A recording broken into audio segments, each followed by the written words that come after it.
Everybody, I'm Jim Powers, and we welcome you back to MaryvilleSaints.com and Saints Vision as we visit with our coaches on a weekly basis. And joining us is the women's basketball coach here at Maryville, Chris Ellis. And Chris, I know last weekend, a weekend that I think everybody wants to put in the rearview mirror. You know, talk a little bit about what you guys saw in film following the Lewis and the Parkside games. Well, both games I wouldn't say we let, but in both games, one player, just like the St. Joe game, pretty much wrecked us. We had the situation with Henley. Of course, she's very good, but 32, 34 points of their 65, 67, and then for 27 points. I mean, we are letting one player really do a lot of damage, and we've got to figure that out and shut that kid down. We're trying to win games with a predominantly underclass roster. It's really hard to do in the GLVC. I don't know a lot of teams that can do that, where you're counting on a lot of underclassmen to carry the load to help you win. And I think that's just part of the deal and part of the problem. And we're inexperienced, and we're not very athletic, so we're gonna have to figure out a way to win.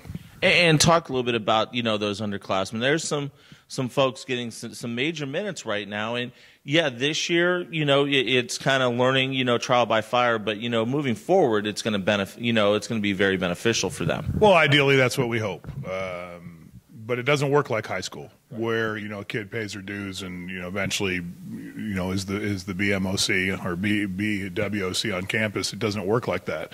These kids are going to have to raise their game up, and we coaches are going to have to raise our game up. And like I told the team, the only thing that we can promise you is we've got 35 more days, and we'll work as hard as we can for you, and you need to do the same, and we'll see what happens.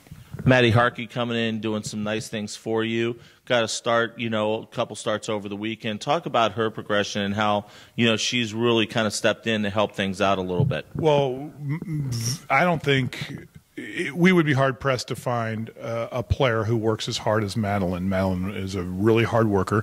The problem is, against Lewis, she has 7 points and then doesn't shoot again. I think she got one shot, and I know assistant coach Cochran was on her about that, about being aggressive and taking the ball to the basket. She has some talent, she has some skills, and she needs to be more aggressive with the ball and take the ball to the basket. In terms of being a kind of kid she is and a hard worker, couldn't ask for a better kid. And along those lines, our team GPA was a 3.6. Yeah. It's going to be a national recognition award-getting team in the classroom again, which we always strive for. And we never have to babysit the locker room and never have to worry about problems off the court with this team. So it's something that we really appreciate as coaches, that once our business is done on the court, they're going to take care of the business for the most part off the court. So I guess it's a give and take. Absolutely. This week, Quincy and Truman. It doesn't get any easier for us as we take the road to Quincy in the Pepsi Arena, and they're playing some extremely good basketball right now. Well, they're 15-1 for a reason. They're experienced and athletic, so that's a bad combination for us. They're also big. We'll have to play the perfect game to get a win up there, but it's possible. I mean, there have been teams in the league that I think we're comparable to that have played them very tough and probably by all rights should have won. And Truman's always a handful.